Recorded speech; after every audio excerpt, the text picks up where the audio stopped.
Hey folks, it's PatriotNurse, and in today's segment I want to discuss with you what will kill you first in a disaster.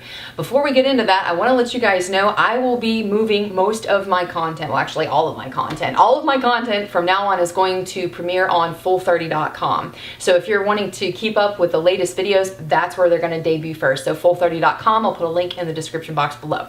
Moving forward, what is going to kill you first in a disaster? I think our first tendency, for those of us who've been prepping for a while, many of us, is certainly to think of the fantastical, the Walking Dead type of thing, you know, the traumatic death, you know, like from gunshot wounds or violence or something like that.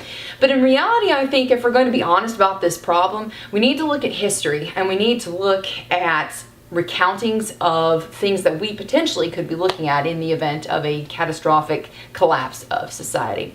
So the best places that we can look at really are recent history and also, you know, history going back at least a couple hundred years. When you look at what happens when a society collapses, do you have deaths that occur from violence? Yes, you do. You sure do. Bosnia, Rwanda, we can, you know, go back and look at many things in recent history. Also Hurricane Katrina. There were a lot of deaths related to violence in Hurricane Katrina. There were also a lot of violent acts perpetrated that didn't result in death, but certainly resulted in bodily harm.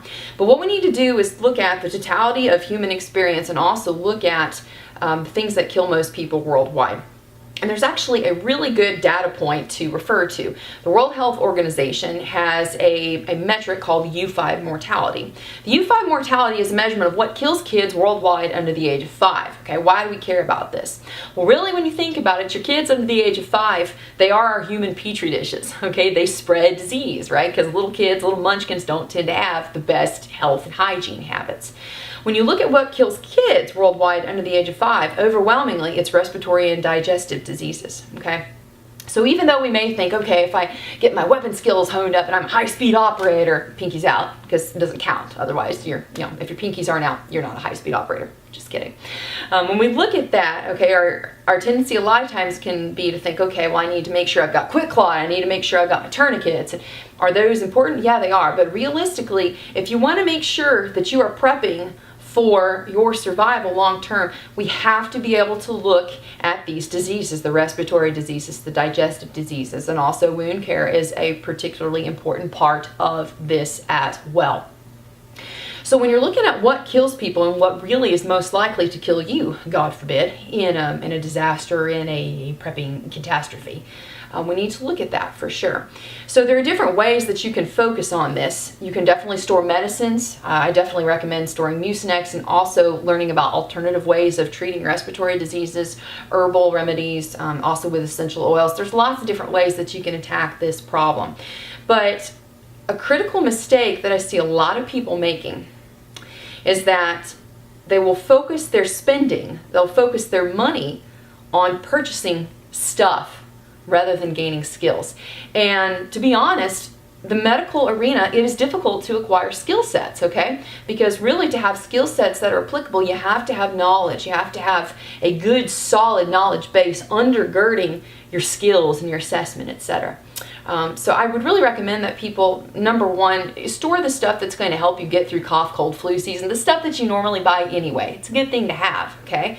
But also we need to focus on being able to assess, being able to know how to look, listen, and feel to take care of our families in the event that there is no doctor to take someone to, or there is no hospital for whatever reason to take someone to, or conversely, the places you normally would take your people to get seen, they are not accessible for whatever reason. It could be that the roads are impassable. It could be there is rioting. It could be that there is no rule of law anymore. And we need to be able to take care of the sick people among us without having to venture out and put ourselves in further jeopardy, okay?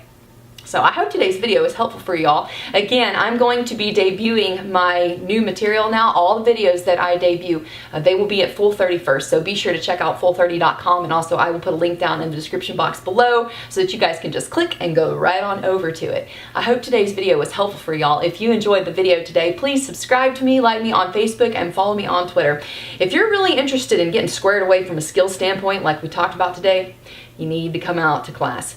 Guys, there's only so much I can do online. Videos are important, and it's important for me to put good information out there to you all, but when it comes right down to it, you have got to have somebody standing over you, working with you, helping to develop your skill sets, and that is what we do in class. Medical Prep 101 and 201 are all over the country. The full schedule is at the website, so make sure and check it out. 301 is going to be debuting this year. So in order to take 301, you have to have 101 and 201, but also we're going to be debuting an austere birth class as well. A lot of exciting stuff happening on the channel and in the interwebs. So hope you guys have a wonderful week. Please make sure and leave a comment below and also share the videos. It's important that this information gets out to people. I hope it was helpful for y'all, and for now it's PatriotNurse signing off, and I will see you guys later. Bye.